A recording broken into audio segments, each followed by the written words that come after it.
갈라디아서 2장 20절과 21절입니다. 저는 오늘 이 말씀을 가지고 믿음 안에서 사는 것이라는 제목으로 말씀을 드리도록 하겠습니다. 신약성경 304페이지 정도에 있고요. 갈라디아서 2장 20절에서 21절입니다.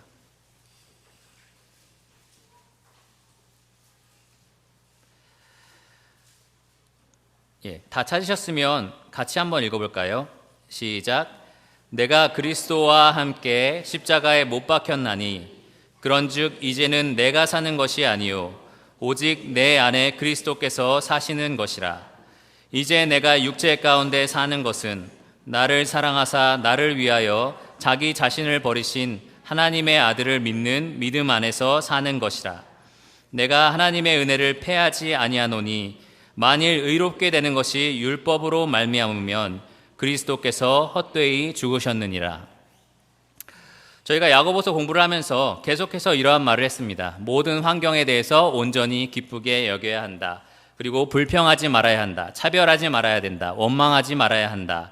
또 하나님의 뜻대로 우리가 주의 뜻이면 이것도 하고 저것도 하고 그렇게 살아야 한다. 기도해야 한다. 계속해서 무엇을 해야 한다라는 공부를 하였습니다. 그렇지 않으면 우리의 믿음이 참된 것이 아니다라는 공부를 하였습니다. 그러다 보니까 내 행위는 과연 그러한가? 나는 정말 그렇게 살고 있는가? 자꾸 나의 행동에 중심을 두게 되는 경향도 있습니다. 내가 어느 날 정말 기뻐하고 즐거워했으면 나는 정말 구원받은 거야. 나는 거룩하게 살고 있는 것 같아 라고 생각했다가도 다음날 내가 급격하게 분노하거나 잘못했을 때는 나는 정말 구원받은 걸까? 나는 정말 제대로 살고 있는 걸까? 라는 의심을 하기도 합니다. 이러한 우리의 행위의 중심을 가지고 있는 것, 우리의 행위를 지나치게 강조할 때 생길 수 있는 문제를 우리가 율법주의라고 합니다. 여러분, 율법주의라는 말 들어보셨습니까? 네. 우리의 행위로 어떠한 거룩함을 하나님 앞에서 얻어낼 수 있다. 우리의 행위로 하나님 앞에 거룩함을 얻는다. 라고 말하는 것이 바로 이 율법주의입니다. 사실 이 세상의 많은 종교들, 기독교를 제외한 다른 종교들은 이 율법주의를 기초로 쌓아 올려져 있습니다. 예를 들어서 카톨릭은 어떻죠?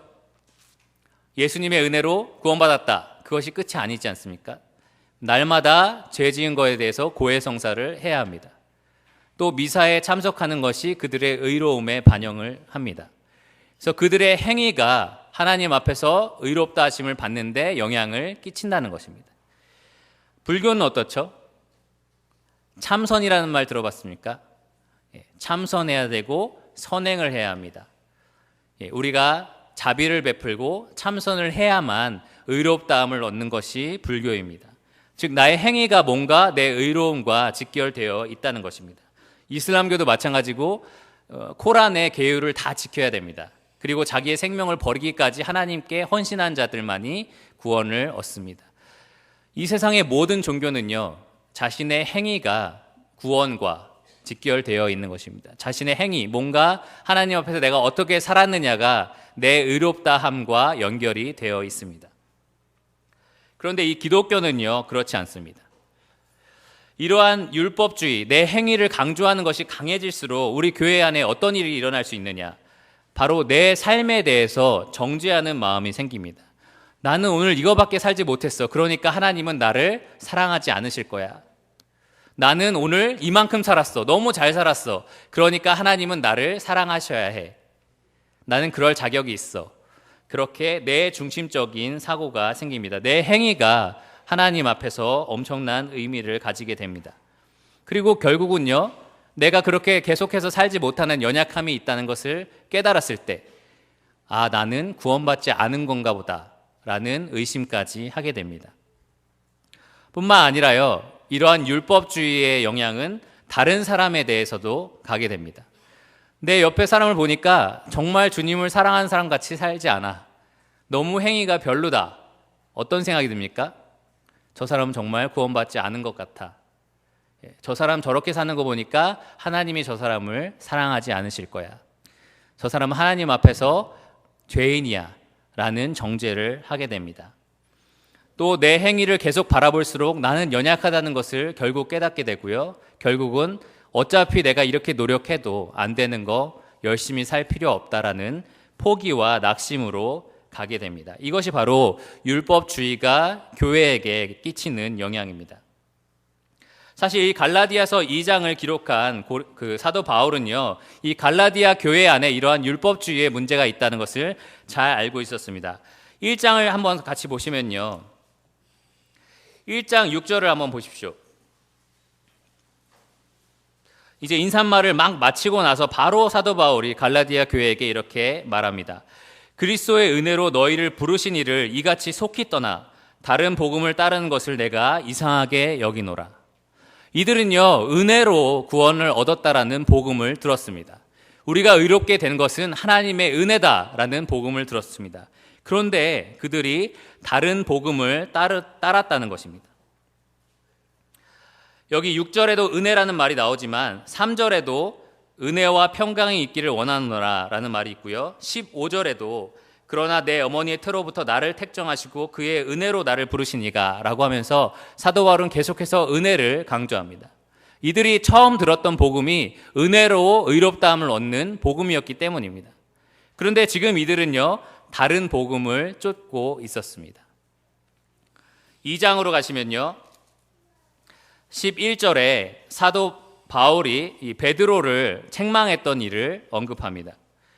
베드로가 이제 이방인들과 같이 식사를 하다가 이방인과 밥을 먹는 것을 안 좋게 여기는 유대인들이 자기에게 찾아왔을 때 그 자리가 어색하고 이상하기 때문에 그 자리를 성급하게 피하게 됐습니다. 그랬을 때 그 자리에 있던 바나바도 같이 유혹을 받게 됩니다. 그래서 사도 바울은요, 네가 그렇게 하는 것이 맞느냐? 그리스도인이 어떠한 예식이나 할례나 이렇게 눈에 보이는 어떤 행위에 의지하는 것이 옳으냐라고 말합니다. 우리가 구원받은 것은 은혜로 구원받은 것이 아니냐라고 베드로를 책망하게 됩니다.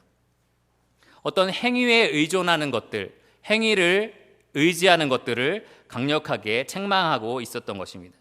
3장에 가시면요, 1절에 보시면 어리석도다 갈라디아 사람들아, 예수 그리스도께서 십자가에 못 박히신 것이 너희 눈앞에 밝히 보이거늘 누가 너희를 꾀더냐? 내가 너희에게서 다만 이것을 알려 하노니 너희가 성령을 받은 것이 율법의 행위로냐 혹은 듣고 믿음으로냐?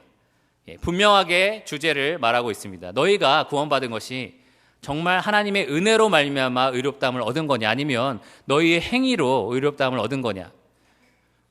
정답은 저희가 잘 알고 있듯이 이들이 처음 들었던 복음은 은혜로 온전히 얻는 구원이었습니다. 2장 16절에 사도 바울은 이것을 분명하게 말하고 있는데요, 2장 16절을 보시면 사람이 의롭게 되는 것은 율법의 행위로 말미암음이 아니요 오직 예수 그리스도를 믿음으로 말미암은 줄 알므로 우리도 그리스도 예수를 믿나니 이는 우리가 율법의 행위로서가 아니고 그리스도를 믿음으로써 의롭다함을 얻으려 함이라. 율법의 행위로서는 의롭다함을 얻을 육체가 없느니라. 분명합니다. 우리가 은혜로 구원을 얻을 수밖에 없는 이유, 사도 바울은 율법의 행위로는 하나님 앞에 의롭다함을 얻을 육체가 없다라고 말하고 있습니다. 여러분, 이것이 바로 기독교에만 복음이 존재하는 이유입니다. 다른 종교는 우리의 행위로 의롭다함을 얻으라고 말합니다. 그러나 그리스도인은, 기독교는 우리의 행위로는 절대로 하나님 앞에 의롭다함을 얻을 수 없다라고 말합니다. 왜 그렇습니까? 하나님이 우리에게 요구하시는 의롭다함의 기준이 무엇입니까? 다른 사람에게 거짓말 안 하고 적당히 해를 끼치지 않고 잘 살면 의롭다, 이것입니까? 우리 눈에 볼 때 아무리 의로워도 하나님의 의롭다함의 기준을 만족시킬 수 없습니다. 왜냐하면 하나님의 기준은 이것입니다. 내가 거룩하니 너희도 거룩할지라. 내가 거룩한 만큼 하나님의 온전하심, 하나님의 완벽하신 그 거룩하신 만큼 거룩해야만 의롭다함을 얻는다는 것입니다. 여러분이 하는 말에 조금의 거짓도 있으면 안 됩니다. 여러분이 하는 모든 행동에 아무런 죄도 있어서는 안 됩니다. 여러분이 하는 말과 행동의 그 동기에 조금이라도 잘못된 동기가 있어서는 안 됩니다. 여러분이 태어나서부터 죽을 때까지 조금의 악도 여러분의 삶에 존재해서는 안 됩니다. 혹시 이것을 완벽하게 만족시킬 분이 여기 계십니까? 태어났을 때부터 죽을 때까지 나는 한 번도 거짓된 생각이나 마음이나 행동이나 말을 한 적이 없다라고 말할 수 있는 사람이 있습니까? 나는 하나님같이 거룩하다라고 주장할 수 있는 사람이 있겠습니까? 아무도 없습니다. 그렇기 때문에 율법의 행위로는 아무도 하나님 앞에 그 의롭다 하심의 기준에 오를 자가 없기 때문에 예수 그리스도께서 이 땅에 오신 것입니다. 그것이 기독교에서 가르치는 복음입니다. 여러분과 저는 사실 이 복음을 받아들이고 구원을 받았습니다. 그렇지 않습니까? 그런데 이 복음을 받아들인 우리가요, 그리스도인으로서 성화의 삶을 살아가면서 조금씩 내 행위 중심으로 돌아서는 사람들이 있습니다. 내가 이렇게 사니까 나는 하나님 앞에 사랑받아야 돼. 나는 이 정도로 잘 살고 있으니까 나는 다른 사람보다는 더 거룩해.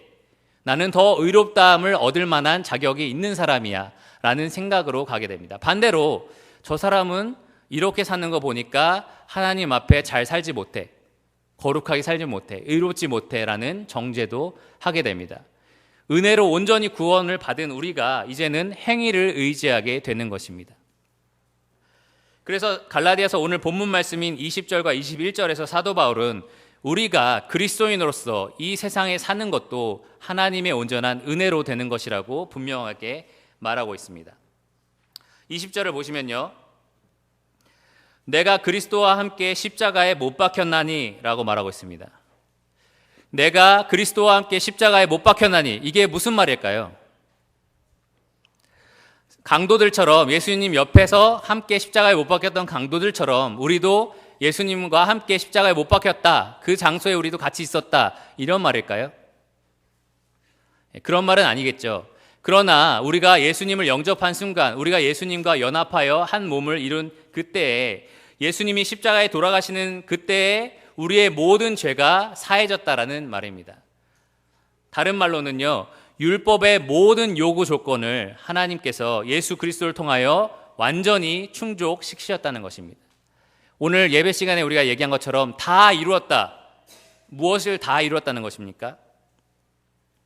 율법의 모든 요구 조건을 예수 그리스도께서 우리 대신 다 충족시키셨다는 것입니다. 율법은 우리로 하여금 완벽한 삶을 요구합니다. 하나님처럼 의롭게 살 것을 요구합니다. 여러분의 말과 행동 모든 부분에 있어서 하나님처럼 거룩하게 살 것을 요구합니다. 그렇게 살지 않을 때 율법의 결론은 무엇입니까? 우리가 그렇게 살지 못할 때 율법의 저주는 무엇입니까? 사망입니다. 우리 죄에 대한 그 삭은 바로 죽어서 영원히 멸망하는 사망입니다. 우리 죄 때문에 우리가 정죄받고, 우리 죄 때문에 죄책감을 갖고, 이 죄에 대한 심판 때문에 두려움을 갖는 것이 바로 율법의 요구 조건들입니다. 그런데 예수 그리스도께서 십자가에서 죽으셨다. 그것은요, 우리에게 모든 그 율법의 요구 조건들을 다 충족시키셨다는 것입니다. 더 이상 우리는 그것을 만족시키기 위해서 어떤 노력을 할 필요도 없다는 것입니다.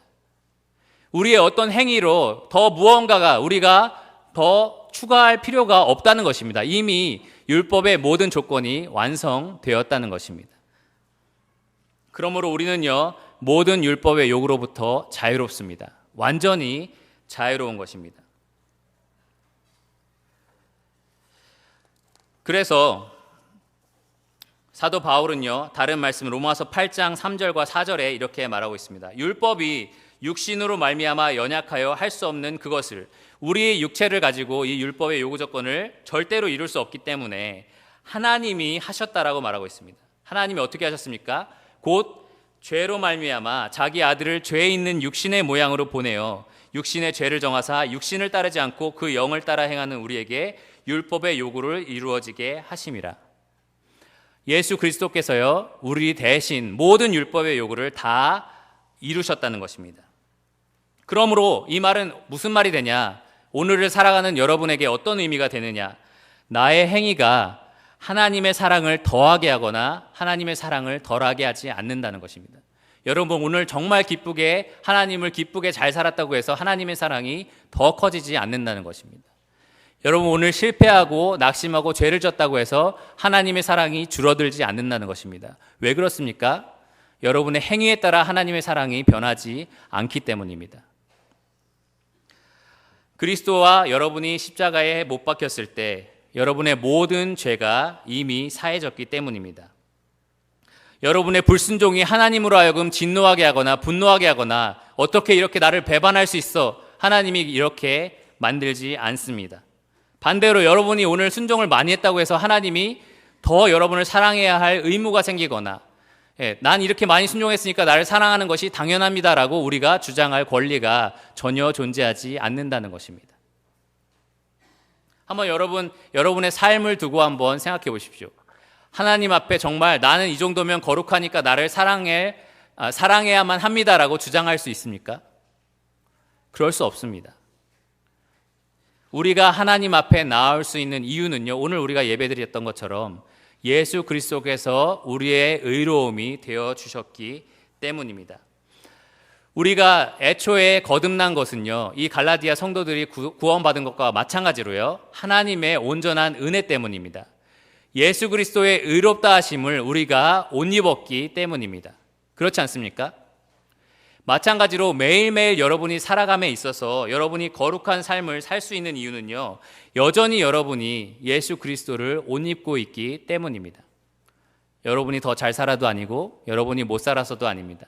여러분이 여전히 예수 그리스도의 거룩함을 옷 입고 있기 때문입니다. 그래서 갈라디아서 3장 27절에 사도 바울이 누구든지 그리스도와 합하기 위하여 세례를 받은 자는 그리스도로 옷 입었느니라 라고 말하고 있습니다. 여러분, 예수 그리스도를 하나님이 바라보시고 여러분을 의롭다고 보시는 것입니다. 우리의 행위에 대한 율법의 의무는 십자가에서 그 권세를 완전히 잃어버렸습니다. 그래서 그 누구도 우리의 행위를 가지고 우리를 정죄할 수가 없습니다. 그래서 로마서 8장 오늘 아침에 읽었던 말씀처럼 그러므로 이제 예수 그리스도 안에 있는 자에게는 결코 정죄함이 없나니 이는 그리스도 예수 안에 있는 생명의 성령의 법이 죄와 사망의 법에서 너를 해방하였습니다. 그러므로 여러분의 어떠한 행위로 여러분이 더 의롭다함을 얻어내는 것이 아닙니다. 여러분이 어떻게 살든지 관계없이 여러분이 옷 입고 있는 예수 그리스도의 의로움을 통해서 하나님 앞에 의롭다함을 얻고 있는 것입니다. 그러면 우리가 이제 어떻게 살아야 하는지 계속해서 바울은 이렇게 말합니다. 그런즉 이제 내가 사는 것이 아니요 오직 내 안에 그리스도께서 사시는 것이라. 이 말의 의미가 뭘까요? 나는 이제 뭔가 이 영혼이 빠져나간 사람처럼 이렇게 흐느적하면서 살면서 내 안에 그리스도께서 살게끔 내버려 두신다, 이런 표현일까요? 귀신처럼 나는 둥둥 떠다니면서 사는 것처럼 이런 삶을 살아야 된다라는 말일까요? 고개를 저으시는 분이 한 분 계시는데요. 다른 분들은 그렇다고 생각하시는 건 아니겠죠? 그렇습니다. 우리가 귀신처럼 그렇게 뭔가 아무 생각 없이 살라는 말은 아닙니다. 내 생각, 내 의지, 내 계획을 다 버리고 어떻게든지 하나님이 해주시겠지라고 기다리면서 수동적으로 살아야 된다, 이러한 표현이 아닙니다. 왜냐하면 사도 바울은 그 뒤에 보면요, 이제 내가 육체 가운데 사는 것은 이라고 분명히 말합니다. 여전히 내가 육체 가운데 살고 있다는 것을 인정합니다. 나도 내 생각이 있고 내 계획이 있고 내 뜻에 따라서 살고 있는 육체 가운데 살아가는 사람이라는 것을 인정합니다. 그럼에도 불구하고 이렇게 내가 사는 것이 아니요 그리스도께서 사신다라고 말한 이유는 분명합니다. 왜냐하면요, 그리스도인도 안 믿는 사람과 똑같이 이 연약한 육체를 가지고 사는 것이 맞습니다. 그렇지 않습니까? 우리가 죄를 짓기도 합니다. 우리가 유혹에 빠지기도 합니다. 넘어지기도 하고 분노할 때도 있고 화를 낼 때도 있고 슬플 때도 있습니다. 온전히 늘 기쁘게 여기는 사람 부족합니다. 그렇지 않습니까? 많이 없습니다. 안 믿는 사람과 비슷하게 여러 가지 연약함을 가지고 있는 사람입니다. 그럼에도 불구하고요, 믿지 않는 사람과 우리가 다른 점이 하나 있습니다. 무엇이 다릅니까? 믿지 않는 사람과 우리가 다른 이유가 한 가지 있습니다. 우리 안에는요, 예수 그리스도가 살고 계십니다. 성경은 우리가 새로운 피조물이 되었다라고 말합니다. 예수 그리스도께서는요, 성령을 통하여 우리 안에 살고 계십니다. 성경은 예수의 영이라고도 많이 말을 하고 있는데요, 그 성령님께서 우리 안에서 어떤 일을 하고 계십니까? 어떤 일을 하고 계시냐면 우리의 연약함을 도와서 탄식하며 기도하고 계십니다. 로마서 8장 26절에서 28절을 보면요, 이와 같이 성령도 우리의 연약함을 도우시나니 우리는 마땅히 기도할 바를 알지 못하나 오직 성령이 말할 수 없는 탄식으로 우리를 위하여 친히 간구하시느니라.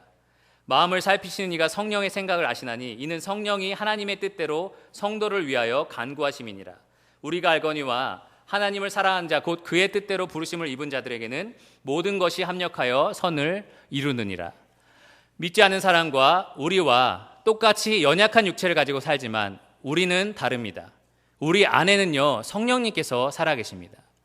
성령님께서 살아계셔서 우리 안에서 탄식하며 기도하십니다. 우리는요, 어떻게 더 거룩하게 살아야 되는지, 무엇이 문제 있는지 모를 때가 있지만 우리 안에 계신 성령님께서는요, 마땅히 기도할 바를 알고 계십니다.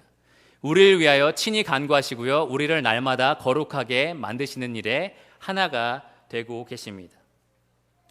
그래서 여러분, 그리스도인의 성화의 삶 하면 우리는 쉽게 바로 어떤 생각을 하냐면요, 내가 하나님을 위해서 거룩하게 살아가는 것이라고 먼저 생각을 합니다. 그런데 성화의 삶은요, 그 이전에 이렇게 말해야 합니다. 하나님께서 내 안에서 나를 거룩하게 만들어가는 삶. 내가 하나님을 위해서 거룩하게 순종하는 것이 분명히 있지만 그 이전에 하나님이 내 안에 계셔서 나를 거룩하게 만들어주는 삶이 바로 이 성화의 삶인 것입니다. 그것이 차이입니다. 믿지 않은 사람도 똑같이 연약하고 똑같이 죄를 짓고 똑같이 화를 낼 수 있지만 믿는 사람 안에는 살아계신 하나님, 예수 그리스도의 영, 성령님께서 살아계셔서 우리를 날마다 거룩하게 하신다는 것입니다. 이것이 바로 고린도후서 5장 17절에 말한 새로운 피조물이라는 것입니다. 그래서 바울은요, 나는 이제 내가 사는 것이 아니라 내 안에 있는 예수 그리스도께서 살아가는 것이다 라고 분명하게 말하고 있습니다. 그리고 나서 이렇게 말하고 있는데요, 이제 내가 육체 가운데 사는 것은, 나는 여전히 육체 가운데, 연약한 가운데 살아가고 있지만 나를 사랑하사 나를 위하여 자기 자신을 버리신 하나님의 아들을 믿는 믿음 안에서 사는 것이라. 사도 바울도 여전히 연약한 육체 가운데 살고 있었습니다. 로마서 7장에 보면 어떤 고백이 나옵니까? 오라, 나는 공고한 사람이로다. 누가 이 사망의 몸에서 나를 건져내랴. 이 육체를 가지고 있는 모든 사람은요, 특히 그리스도인도 마찬가지고 연약함을 고백할 수밖에 없습니다. 어떤 날은 정말 잘 산 것 같지만 어떤 날은 급격하게 무너지는 내 자신을 보게 됩니다. 어떤 날은 정말 마음에 합한 자라고 불릴 만큼 잘 살지만 어떤 날은 간음하고 살인한 자가 되기도 합니다. 정말 그 믿음의 조상이라는 말을 들을 정도로 잘 살기도 하지만 어떤 날은 아내를 누이라고 속일 만큼 연약한 남편의 모습으로 살기도 합니다.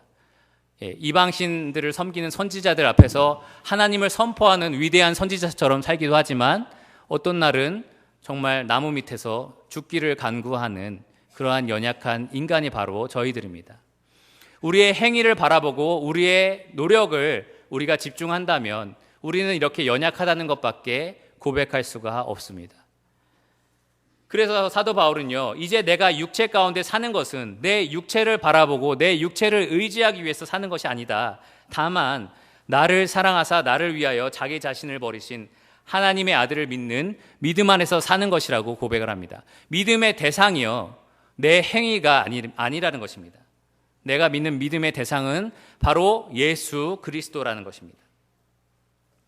예수 그리스도가 어떤 분이십니까? 나를 위해서 자기 생명을 버리신 하나님의 아들입니다. 요한복음 15장 9절을 보면요, 아버지께서 나를 사랑하신 것 같이 나도 너희를 사랑하였으니 라고 말하고 있습니다. 예수님은요, 우리를 사랑하셨습니다. 그래서 자기 생명을 버리셨습니다. 로마서 5장 7, 8절을 보면요, 의인을 위하여 죽는 자가 쉽지 않고 선인을 위하여 용감히 죽는 자가 혹 있거니와 우리가 아직 죄인 되었을 때 그리스도께서 우리를 위하여 죽으심으로 하나님께서 우리에 대한 자기의 사랑을 확증하셨느니라 라고 말하고 있습니다. 여러분, 오늘날도 생각해 보세요. 인간이 인간을 위해서 죽는 일도 의인을 위해서, 선인을 위해서 죽는 사람이 가끔 있습니다. 정말 그 연약한 어린아이가 죽는 것이 아까워서 대신 차에 뛰어드는 사람, 가끔 저희는 들어봅니다. 뱃속으로 들어가서 어린이들을 구하고 자기는 죽는 사람, 가끔 저희는 뉴스를 통해서 듣습니다. 그런데요, 악인, 정말 사형 선고를 받은 사람을 위해서 자기 생명을 내어준 사람, 이런 뉴스 듣기 힘들지 않습니까? 정말 연약한 인간이 연약한 인간을 위해서 그런 일을 하기가 굉장히 힘듭니다. 사람이 사람을 위해서도 그런 일은 정말 하기 힘듭니다. 그런데 우리를 위해서 십자가에 돌아가신 분은요, 하나님이십니다. 오늘 저희가 예배드렸던 어린 양 되신 하나님, 그 하나님이 받으셔야 하는 대우는요, 계시록 5장 12절에 나와 있습니다. 이렇게 말하고 있는데요, 보좌와 생물들과 장로들을 둘러싼 많은 천사들이 이렇게 고백을 합니다. 죽임을 당하신 어린 양은 능력과 부와 지혜와 힘과 존귀와 영광과 찬송을 받으시기에 합당하도다. 13절에는요, 보좌에 앉으신 이와 어린 양에게 찬송과 존귀와 영광과 권능을 세세토록 돌릴지어다. 이것이 하나님의 어린 양 되신, 또 하나님의 아들이신 예수님이 받으시기에 합당한 것입니다. 모든 영광과 모든 존귀와 모든 능력과 모든 권세와 이것이 예수님이 영원토록 받기에 합당하신 것입니다. 그런 예수께서 어떠한 일을 당하셨는지 한번 이사야 53장을 같이 보실까요?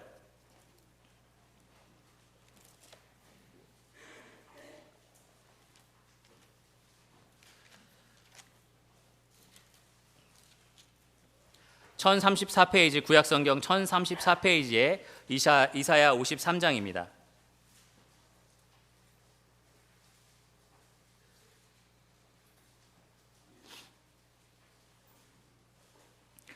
찬신 줄 알고 제가 읽겠습니다. 우리가 전한 것을 누가 믿었느냐? 여호와의 팔이 누구에게 나타나느냐? 그는 주 앞에서 자라기를 연한 순 같고 마른 땅에서 나온 뿌리 같아서 고운 모양도 없고 풍채도 없은즉 우리가 보기에 흠모할 만한 아름다운 것이 없도다. 예수님께서는 이렇게 낮은 모습으로 이 땅에 오셨습니다. 그는 멸시를 받아 사람들에게 버림을 받았으며 간고를 많이 겪었으며 질고를 아는 자라. 마치 사람들이 그에게서 얼굴을 가리는 것 같이 멸시를 당하였고 우리도 그를 귀히 여기지 아니하였도다. 그는 실로 우리의 질고를 지고 우리의 슬픔을 당하였거늘 우리는 생각하기를 그는 징벌을 받아 하나님께 맞으며 고난을 당한다 하였노라. 그가 찔림은 우리의 허물 때문이요 그가 상함은 우리의 죄악 때문이라. 그가 징계를 받음으로 우리는 평화를 누리고 그가 채찍에 맞음으로 우리는 나음을 받았도다. 우리는 다 양 같아서 그를 행하여 각기 제 길로 갔거늘 여호와께서는 우리 모두의 죄악을 그에게 담당시키셨도다. 7절 8절 계속해서 예수님이 당하신 여러 가지 고난에 대해서 말하고 있습니다. 찬송과 영광과 존귀와 능력을 세세토록 받으시기에 합당하신 하나님께서 우리를 대신하여 채찍에 맞으시고 침뱉음을 당하시고 못 박힘을 당하시고 사람들의 멸시를 조롱을 받으신 것입니다. 하나님은 이것을 받을 이유가 전혀 없었습니다. 그러나 여러분과 저를 위해서 이러한 일을 당하신 것입니다. 예수 그리스도가 능력이 없어서 이러한 일을 당하셨습니까? 예수님은 12영이나 되는 천사로 그 자리에 있는 모든 사람들을 전멸시킬 수 있는 능력을 갖고 계셨습니다. 예수님이 죽을 수밖에 없는 이유를 가지고 있었습니까? 죄를 졌습니까? 그 입에도 괴사가 없으시고 그 행위에도 악이 전혀 없으신 분이 예수님이었습니다. 능력이 없어서도 아니요, 죄가 있어서도 아니고 예수님이 십자가에 죽으신 이유는 단 하나뿐입니다. 사랑이 구주를 죽게 한 것입니다. 예수 그리스도가 우리를 사랑하셨기 때문에 죽으신 것입니다. 그래서 사도 바울은요, 나를 사랑하사 나를 위하여 자기 자신을 버리신 하나님의 아들이라고 말하고 있습니다. 예수님은 이토록 우리를 사랑하셨습니다.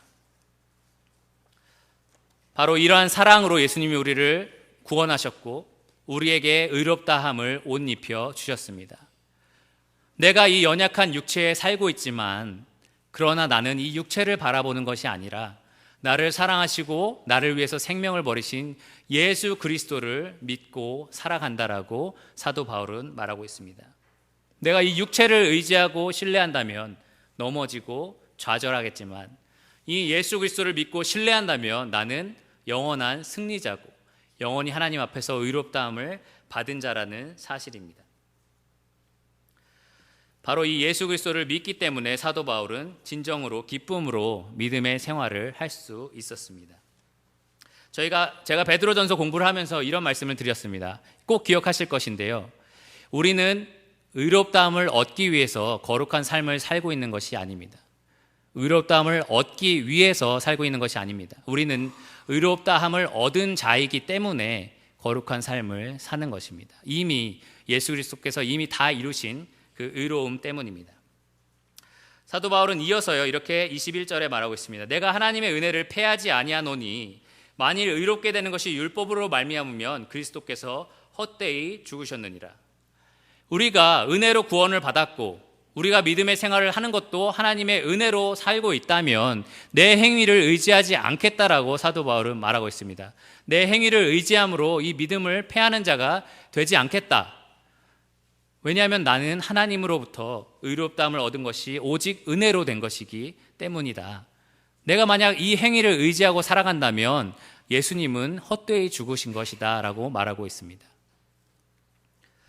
우리는요 은혜로 의롭다함을 얻었습니다. 또한 우리는 은혜로 성화의 길을 걷고 있습니다. 만약 여러분 지금 성화의 길을 걷고 있으면서 여러분의 삶을 의지한다면, 여러분의 행위를 의지한다면 여러분은 좌절하게 될 것입니다. 여러분 구원에 대한 의심도 하게 될 것입니다. 늘 부족하고 연약한 이 육체를 의지한다면 여러분 결국은 좌절하고 더 이상 이렇게 살 수 없다라는 결론에 이를 것입니다. 사도 바울처럼 여러분을 사랑하고 여러분을 위해서 목숨을 버리신, 그리고 여러분 안에서 성령님을 통해서 날마다 여러분을 거룩하게 하시는 예수 그리스도를 믿으신다면요 그분이 하신 하나님의 말씀을 신뢰할 것입니다. 내 안에 착한 일을 시작하신 이가 온전히 이루실 것이다. 나를 영화롭게 하실 것이다. 나를 부르신 그분이 나를 의롭다 하실 것이고 나를 의롭다 하신 그분이 나를 거룩하게 하실 것이다. 영화롭게 하실 것이다. 그러한 신뢰를 가지고 여러분 기쁨으로 믿음 생활을 할 수 있을 것입니다. 자, 이렇게 말씀을 드리면요 그리고 여기서 만약에 말씀을 마치면 아마 여러분들은 그러면 마음껏 살아도 되겠구나. 내가 어떻게 살든지 예수 그리스도의 의로움을 옷 입고 있는 나는 하나님 앞에 거룩하니까, 그러니까 나는 순종하든 순종하지 않든 그대로 그냥 살면 되겠구나 라는 여러분 생각할 수도 있습니다. 그래서 마지막으로 순종이 아주 중요하다는 사실을 강조하고 마치도록 하겠습니다. 순종이 아주 중요합니다. 여러분 한번 부모와 자녀 간의 관계를 생각해 보세요. 자녀가 말을 잘 듣는다고 해서 부모가 더 사랑하거나 자녀가 말을 잘 안 듣는다고 해서 부모가 덜 사랑하지는 않습니다. 물론 인간이기 때문에 아유 이 원수 이러면서 더 사랑하고 덜 사랑하는 것처럼 보일 수는 있지만 실제로 자녀가 막 살인을 하거나 범죄에 빠졌을 때 그 자녀를 끝까지 품어줄 수 있는 사람은 한 명밖에 없습니다. 누구죠? 부모입니다. 왜냐? 자녀가 어떻게 하느냐에 따라서 그를 사랑하는 것이 아니라 자녀이기 때문에 사랑하기 때문입니다. 부모이신 분은 아마 다 이해하실 것입니다. 마찬가지입니다. 순종이 중요한 이유는 바로 하나님과 우리의 관계 때문입니다. 5가지 정도가 있는데요. 첫째로는요, 순종은 하나님을 사랑한다는 우리의 증거입니다. 자녀가 부모의 말을 잘 듣는다는 것은 무슨 말입니까? 부모를 공경하고 부모를 사랑한다는 표현이에요. 그렇지 않습니까? 마찬가지로 우리가 순종한다는 것은요, 그것으로 뭔가 거룩함을 더하기 위해서가 아닙니다. 이미 예수 그리스도로 우리는 완전히 의로운 자가 됐습니다. 그러나 우리가 순종하는 이유는요, 하나님을 사랑하기 때문입니다. 하나님을 사랑하는 표현으로서 우리가 순종하는 것입니다. 구약 성경부터 시작해서 신약 성경까지 계속해서 행위에 대한 말씀들이 강조되고 있는데요. 이 구약의 모든 강령과 선지자의 강령들, 율법들을 종합하면 딱 하나의 말씀이 됩니다. 무엇이죠? 너는 마음을 다하고 뜻을 다하고 힘을 다하여 주 너의 하나님을 사랑하라. 우리는 그분을 사랑하기 때문에 순종하는 것입니다. 두 번째는요, 순종은 하나님이 기뻐하시는 일입니다. 브라이언 채플이라는 사람이 쓴 책 은혜의 성화를 보면요, 이렇게 말하고 있습니다. 하나님은요, 네가 순종하면 내가 사랑할게 라고 말하는 부모도 아니다. 그런 것과 관계없이 사랑하는 부모입니다. 또 반대로 또 한 가지는요, 하나님은 내가 이렇게 하면 기뻐하는 걸 알지만 너한테는 뭘 해야지 나를 기쁘게 하는지 알려주지 않을 거야, 이렇게 말하는 부모도 아니라는 겁니다. 하나님은 우리에게 어떻게 할 때 하나님께 기쁨이 되는지 충분히 다 말씀해 주셨습니다. 이 성경을 통해서요, 이렇게 하면 내가 정말로 기뻐한다라고 분명히 말씀해 주셨습니다. 그래서 내 아버지를 나는 기쁘게 하고 싶어, 하나님을 기쁘게 하고 싶어 라고 한다면 이 말씀에 순종하는 것입니다. 그 고린도전서 3장에 보면요, 우리 성도들을 향해서 이 심판의 날에 우리가 쌓아 올린 어떤 것들을 불에 태웠을 때 그대로 남으면 칭찬을 받고 그대로 남지 않았을 때 불 가운데서 구원받는 것처럼 뭐라고 하죠? 부끄러움을 당할 거다라는 말이 있습니다. 여러분, 부끄러움을 당할 거다, 이 행위에 따라서 우리의 상벌이 정해지는 것이 아니라면 굳이 난 천국에 들어가면 됐지, 뭐 굳이 부끄러움 당해도 난 천국에 들어갔으면 됐어 라고 생각할 수 있잖아요. 그런데 이렇게 한번 생각해 보세요. 이 아버지와 자식 간의 관계를 생각해 보세요. 내가 부모가 있는데 나를 위해서 생명까지도 내어줬고 평생 나를 위해서 희생한 부모가 있어요. 그런데 내가 살면서 한 번도 그 부모에게 감사하다는 말도 한 적이 없고 그 부모가 즐거워할 만한, 기뻐할 만한 일을 한 번도 한 적이 없는 거예요. 그러면 부모가 돌아가셨을 때 여러분 마음이 어떻겠습니까?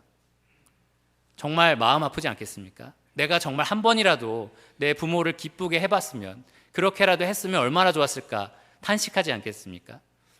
고린도전서 3장 말씀이 그런 말씀입니다. 마치 심판만 면한 자식처럼 그 아버지 하나님, 나를 사랑하셔서 그 아들을 죽기까지 내어주신 그분에게, 그분이 기뻐할 만한 일을 하나도 하지 않은 사람처럼 될 것이라는 겁니다. 그래서 순종이 중요한 이유는요, 우리가 순종을 통해서 하나님을 기쁘게 할 수 있기 때문입니다. 세 번째는요, 순종을 통해서 우리가 하늘에 속한 모든 좋은 은사와 선물을 누리기 때문입니다. 하늘에 속한 신령한 복들, 성경 말씀은요, 네가 순종하면 이렇게 복을 받으리라 라는 말씀들이 참 많이 있습니다. 하나님께 순종할 때 우리에게 주시기로 예비하신 그러한 복들이 참 많이 있습니다. 예를 들어서 내가 풍부에 처할 줄도 알고 궁핍에 처할 줄도 알아, 모든 일에 자족하기를 배우는 것, 순종할 때 우리에게 그러한 특권들, 그러한 은혜가 내려집니다. 필요한 지혜와 은혜들 우리가 순종할 때 하나님으로부터 받을 수 있습니다. 우리가 구할 때 얻을 수 있습니다. 그래서 정말 하나님께 속한 풍성한 은혜들, 축복들, 여러분들 순종을 통해서 얻을 수 있는 것입니다. 또 네 번째로는요, 우리가 순종할 때 하나님의 형상을 닮아갑니다. 여러분, 부모 되신 분들은 내 자녀가 제발 이것만 안 닮았으면 했는데 왜 이걸 닮았지? 라는 부분이 있지 않습니까? 또 어떤 사람은 이런 부분을 좀 닮아야 됐는데 왜 이런 건 없을까? 내 아내를 닮았나? 라는 생각을 하시는 분도 계실 겁니다. 그런데요, 하나님은 그러한 연약함을 가지고 있는 부모가 아닙니다. 하나님은 온전하신 분입니다. 우리가 하나님을 닮는 것은 모두 다 좋은 것입니다. 부부가 오랜 생활을 같이 하면서 서로 닮아가듯이 우리가 하나님 말씀에 순종할 때는 그 하나님의 형상을 닮아가게 돼 있습니다. 그래서 순종이 중요합니다. 우리가 예수 그리스도의 형상을 닮아가기 때문입니다. 또 마지막으로는요, 순종하는 사람은 하나님과 친밀한 관계 가운데 살아가게 됩니다. 어떤 사람은 이렇게 말하는 사람이 있어요. 자꾸 순종 얘기하지 마라. 순종 이런 거 자꾸 강조하지 마라. 순종이 중요한 게 아니라 친밀한 관계가 중요하다. 그런 사람이 있습니다. 한번 생각해 보세요. 여러분, 부모와 자녀 간의 관계를 생각해 보십시오. 자녀가 부모가 하는 말들은 다 거절합니다. 부모가 원하는 것, 부모가 기뻐하는 일들과 반대되는 일을 계속합니다. 그래서 부모가 얘야 이것 좀 하지 않겠니? 라고 했을 때 자녀가 제발 뭐 하세요? 뭐 하라 이런 말 좀 하지 마세요. 그런 게 중요한 게 아니라 아버지와 친밀한 관계가 중요합니다. 이러면 뭐라고 말씀하시겠어요? 내 말을 듣고 내 말에 귀 기울이는 게 친밀한 거야 라고 얘기하지 않겠습니까? 마찬가지입니다. 우리가 순종 왜 자꾸 강요하니? 친밀한 게 중요하다. 순종하지 않고는 친밀할 수가 없습니다. 하나님 아버지 말씀에 순종하지 않는 자녀가 하나님과 친밀해질 수는 없습니다. 그렇기 때문에 우리가 사실 순종하는 것입니다. 오해하지 말을 것은 순종한다고 하나님이 더 사랑한다는 말은 아닙니다. 그러나 우리가 순종할 때 하나님의 사랑을 더 느낄 수 있다는 것입니다. 그 사랑의 깊이와 넓이와 높이를 우리가 충분히 체험할 수 있다는 것입니다. 그 은혜를 맛볼 수 있다는 것입니다. 그래서 예수님은요, 나의 계명을 지키는 자라야 나를 사랑하는 자니 나를 사랑하는 자는 내 아버지께 사랑을 받을 것이요 나도 그를 사랑하여 그에게 나를 나타내리라 라고 말하고 있습니다. 순종하는 사람만 사랑한다라는 말이 아닙니다. 순종하는 자에게 하나님의 사랑을 보여주시겠다, 맛볼 수 있게 해주시겠다라는 말입니다. 그러므로 우리가 순종할 때 우리는 하나님을 사랑하는 표현을 할 수 있고요, 우리는 하나님을 기쁘시게 할 수 있고요, 또 하나님의 온갖 신령한 복을 누릴 수 있고, 또 하나님과 친밀한 관계를 누릴 수 있습니다. 그렇기 때문에 여러분, 순종을 해야 한다라고 이 자리에서 말씀을 드리는 것입니다. 교회에 나오면 왜 자꾸 뭐 해라 하지 마라 이렇게 자꾸 율법적인 것을 가르치느냐, 특히 야고보서를 공부하면서 왜 자꾸 믿음에 합당한 삶을 살아야 되느냐라고 말을 한다고 생각할 수 있지만, 야고보서 말씀은 딱 한마디로 이거예요. 정말 하나님께 사랑을 많이 받은 자로서 진짜 하나님을 사랑한다면 이렇게 사랑하십시오. 그것이 바로 야고보서의 말씀입니다. 정말 하나님을 사랑한다면 이렇게 사랑하십시오. 사랑하는 유평교회 성도님들께 한 가지 마지막으로 말씀을 드리겠습니다. 저희는요, 이 세상 그 어디에도 얻을 수 없는 하나님을 아버지로 모시고 살아가고 있습니다. 은혜와 사랑이 넘치시는 분입니다. 우리를 이해하시고 온전히 사랑하시고 우리의 행위와 관계없이 우리를 늘 품어주시는, 우리가 죄를 지었을 때도 하나님께 나오면 언제나 다시 받아주시는, 이 신실하신 하나님을 우리는 아버지로 섬기는 자들입니다. 그런데 구원받고 나서 너무 기쁘고 항상 감사한다라고 했던 분들이 구원받고 나서 우리의 삶을 돌아보기 시작하면서, 우리 삶에 초점을 맞춰가기 시작하면서 이 하나님의 사랑을 점점 잃어버리게 됩니다. 교회에 나와서도요, 자꾸 뭔가 하라는 것들이 율법적이고 의무적이라고 생각이 들어집니다. 마치 계시록에 예수님께서 책망하셨던 교회처럼 여러 가지 많은 일들을 하고 있지만 처음 사랑을 잃어버렸던 사람들처럼, 정말 왜 하나님을 순종해야 하는지, 왜 이렇게 살아야 하는지 이유를 잃어버리게 됩니다. 저는 이 시간 사도 바울의 말씀처럼 예수 그리스도를 믿고 의지하라고 말씀을 드리고 싶습니다. 제가 이 자리에 서서 저처럼 거룩하게 사십시오, 저는 완벽합니다라고 말하는 것이 아닙니다. 저도 여러분처럼 똑같이 연약한 육체 가운데 살고 있습니다. 그러나 하나님은 우리를 이 연약함으로 바라보시지 않고 우리가 옷 입고 있는 예수 그리스도의 의로움으로 바라보십니다. 그러므로 우리의 어떠함과 관계없이 우리를 사랑하시고 품어주시는 이 하나님의 사랑 앞에 나와서 하나님을 우리의 순종으로 온전히 사랑하는 자들이 되기를 원합니다. 그러면 기도하시겠습니다.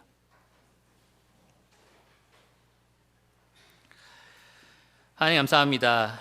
저희는 참 죄인이고 저희는 참 연약합니다. 하나님 앞에 설 수조차 없는 연약한 존재들입니다. 그러나 우리의 어떠함과 전혀 관계없이 하나님은 우리를 예수 그리스도의 죽으심으로 의롭다 하셨습니다. 또 우리가 성화의 삶을 살아갈 때 역시 하나님 예수 그리스도를 통하여 우리를 거룩하게 만들어주고 계십니다. 저희의 삶을 의지하지 않게 하여 주시옵소서. 성도가 자신의 삶을 정죄하거나 다른 사람을 정죄하지 않게 하여 주시옵소서. 오직 예수 그리스도를 믿고 신뢰하며 하나님 앞에 기쁨으로 이 삶을 살게 하여 주시옵소서. 또한 모든 정죄로부터 자유로움을 받은 우리가 하나님을 온전히 사랑할 수 있도록 순종하는 자가 되게 하여 주시기를 원합니다. 모든 영광과 존귀와 능력과 권세가 예수 그리스도께 또 하나님 아버지께 올려지기를 간절히 기도를 드립니다. 예수 그리스도 이름으로 기도드렸습니다. 아멘.